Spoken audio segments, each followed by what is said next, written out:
नमस्कार दोस्तों, मैं हूं जिलीत। आप देख रहे हैं जिलीत ऑफिशियल यूट्यूब चैनल। दोस्तों, इस नए साल के मौके पर एक और नए वीडियो में मैं आप सभी का फिर से एक बार बहुत बहुत स्वागत करता हूं। दोस्तों, यहाँ कुछ नया साल है तो कुछ एडवाइस में, फ्री का एडवाइस तो इंडिया में भाई हर जगह मिलता है, तो थोड़ा बहुत देना चाहूँगा कि जो बीत गया सो बीत गया, उसको आप चाह कर भी बदल नहीं सकते हो। लेकिन हाँ, आपके हाथ में अभी एक पूरा साल है। अगर आप चाहो तो इस साल को पिछले साल के मुकाबले काफ़ी बेहतर आप बना सकते हो।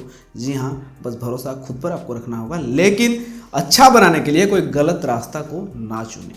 तो इसी के साथ ही आज का ये एपिसोड को शुरू करते हैं। दोस्तों, आज हम बात करने वाले हैं इंडियन रेल के बारे में। इंडियन रेल के फेयर इंक्रीज को लेकर के काफ़ी अफरा तफरी मची हुई है। काफ़ी लोगों के मैंने ट्वीट्स अभी मैं पढ़ रहा था, तो काफ़ी सारे लोगों का उल्टा पुल्टा कहना है, बहुत कुछ कहना है। सबसे पहले आइए समझते हैं आखिर फंडा क्या है, मामला क्या है, कितने रुपए बढ़े, किन रूट्स पर बढ़े, किन गाड़ियों पर कितने रुपए बढ़े। दोस्तों, आपकी स्क्रीन पर एक लिस्ट है जहां आप देख सकते हैं 1 पैसे से लेकर 4 पैसे तक का ये जो किराया में बढ़ोतरी हुई है वो साफ साफ यहाँ पे लिखा हुआ है, जिसमें सुबरबन का कोई चार्ज इसमें नहीं लग रहा, लेकिन बाकी सारे ट्रेनों में जो है 1 पैसे से लेकर 4 पैसे तक का आपको ज़्यादा चार्ज लगने वाला है पर किलोमीटर पर पैसेंजर को। तो दोस्तों, यहाँ पे कई सारे लोगों ने नाराज़गी अपनी जताई, तो मैं यहाँ पे कुछ बताना चाहूँगा। मेरा बिल्कुल भी इरादा नहीं है इस वीडियो में सिर्फ रेलवे की बड़ाई करना। जी हाँ, बहुत सारी कमियाँ हैं, वो भी मैं अभी आपको बताने वाला हूँ। लेकिन पहले बात करते हैं ये जो पैसे वाली बात है, इसको ज़रा क्लियर कर देता हूँ। देखिए, आप अगर 100 किलोमीटर का सफ़र तय करते हैं तो आपको सबसे ज़्यादा जो 1 पैसे से लेकर के 4 पैसे ज़्यादा लग रहे हैं, तो ये जो 4 पैसे के हिसाब से भी अगर आपको चार्ज रेलवे करेगी तो 4 रुपये सिर्फ लेगी, जो एक पान पुड़िया खाने वाले व्यक्ति की पान और पुड़िया की रकम से कम है। तो मैं नहीं कहूँगा कि ये 4 पैसा जो है बहुत ज़्यादा बड़ा अमाउंट है, लेकिन इसके बदले में हमें अगर अच्छी अच्छी सर्विसेज मिल रही है तो, वरना मैं भाई 4 पैसे भी किसी को नहीं दूंगा। तो अब दोस्तों, बात यहाँ ये है कि सर्विसेज के मामले में रेलवे ने ये कहा है कि हम बहुत सारी नई चीज़ें यहाँ पे लाने वाले हैं और उसके लिए हमें पैसों की ज़रूरत है, और इसके लिए हम जो लोग हैं, जो पैसेंजर्स हैं, उन पर बहुत ज़्यादा लोड नहीं देंगे, बस एक छोटा मोटा लोड देंगे, जो कि रेलवे ने दे दिया है। 1 जनवरी 2020 से ये सारी चीज़ें लागू हो गई है। यानी कि जितने सारे टिकट्स बुक होंगे 1 जनवरी 2020 से, उनको ये रकम देना पड़ेगा। जो पहले से बुकड टिकट है उनको कोई चार्ज यहाँ एक्स्ट्रा पे करना नहीं है। तो दोस्तों, यहाँ पे बता दूं, जो नाराज़ लोग हैं उनको जरा सा मैं यहाँ पे कहना चाहूँगा कि बहुत सारे लोगों ने ये भी कहा है कि सर्विसेज के नाम पर सिर्फ रेलवे वसूल करती है, कुछ सर्विसेज नहीं देती है। अगर कुछ साल पहले की हम बात करें, फ्री इंटरनेट ये जो नाम है हमने कहीं सुना नहीं था, लेकिन रेलवे स्टेशनों पर आपको अब लगभग हर स्टेशन पर फ्री इंटरनेट मिल जाती है। तो अच्छी सर्विस तो है ना। उसके बाद अगर बात करें वाटर बोतल की, जो आपको 20 रुपये या 15 रुपये कुछ सालों तक लगता था, आज भी लगता है, लेकिन आप अपने बोतल को पानी पीने के बाद उस बोतल को लेकर के जाओ, 5 रुपये दो, बोतल को भर के लेके आओ। यानी कि 15 रुपये आप फेंकने वाले थे, वो 15 रुपये आपके जेब में रह गए। तो फ्री की सर्विस है, अच्छी है, नो बिल नो मनी, या फिर इस तरह के कई सारी सर्विसेज आई है और आते रहेंगी। दोस्तों, मेरा यहाँ कोई भी इरादा नहीं है सिर्फ रेलवे का बड़ाई करने का। जैसा कि मैंने आपसे कहा था, मैं हमेशा सच का साथ देता हूँ, तो जो यहाँ सच है वो आपको बताने वाला हूँ। रेलवे से कई सारी डिमांड है मेरी, और आपकी भी होगी, जाने या अनजाने में आप इन चीज़ों को अपने अंदर पाल रखे हो कि भाई ये जो है होना चाहिए।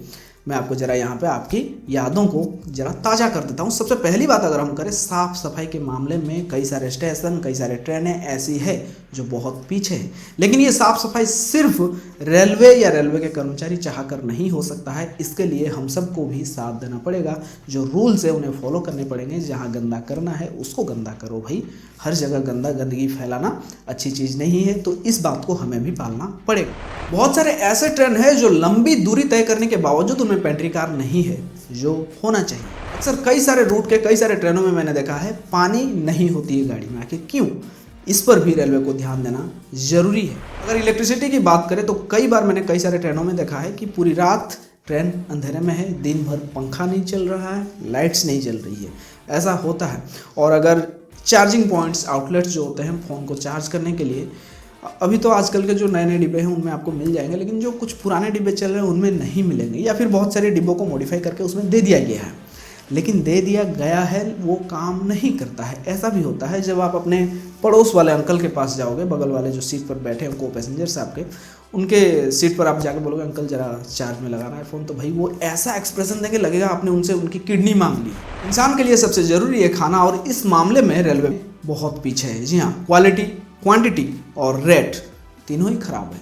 क्वालिटी खराब मिलेगी, क्वांटिटी कम मिलेगी, रेट ज़्यादा मिलेगा और बिल भी नहीं मिलेगा, जिस पर रेलवे को ध्यान देना जरूरी है। मैंने कई बार देखा स्टेशन या प्लेटफॉर्म पर कुछ करप्ट ऑफिसर्स को जो गलत तरीके से बेबस लाचार गरीबों को लूटते हुए मैंने देखा है, जिस पर रेलवे को ध्यान देना जरूरी है। देखिए, पूरी रेलवे डिपार्टमेंट को हम गलत नहीं कह सकते हैं, लेकिन अगर कोई रेलवे से कोई बंदा इस तरह की हरकत करता है तो उसकी बदनामी रेलवे को ही लेनी पड़ेगी, यानी कि ध्यान भी रेलवे को रखना पड़ेगा। और मेरे हिसाब से शायद सारी ट्रेनों में अगर सीसीटीवी कैमरे लग जाते हैं तो बहुत ज़्यादा लूट चोरी, फिर बहुत सारी चीज़ें हैं जो गलत चीज़ें, महिलाओं के साथ गलत बर्ताव, तो इन सारी चीज़ों से भी मुझे लगता है कहीं ना कहीं ये कम होगा। तो इस पर भी रेलवे को ध्यान देना जरूरी है। और एक बात दोस्तों, जो लोग ट्रेन से सफ़र करते हैं वो जानते होंगे कि रेलवे स्टेशन का इंक्वायरी ऑफिस और रेलवे का अनाउंसमेंट सिस्टम काफ़ी ज़्यादा ख़राब है, टाइम पर नहीं होता है, सही इन्फॉर्मेशन नहीं मिलता है इंक्वायरी ऑफिस से। तो इस पर रेलवे को काफ़ी ज़्यादा ध्यान देना ज़रूरी है। साथ में अगर हम बात करें सबसे बड़ी प्रॉब्लम तो वो है सीटों की, तो इसके बारे में आज मैं कुछ बात नहीं करूंगा। तो दोस्तों देखिए, 4 पैसे के बदले में अगर ये सारी चीज़ें सुधर जाती है तो आप काफ़ी फायदे में होना चाहिए। दोस्तों, मेरी डिमांड से आप कितनी सहमत हो या 4 पैसे को लेकर के आप सदमे में हो, आप मुझे कमेंट करके ज़रूर बताना। इस वीडियो में सिर्फ इतना ही, फिर मिलते हैं एक और नए वीडियो में, तब तक के लिए बाय बाय, टेक केयर।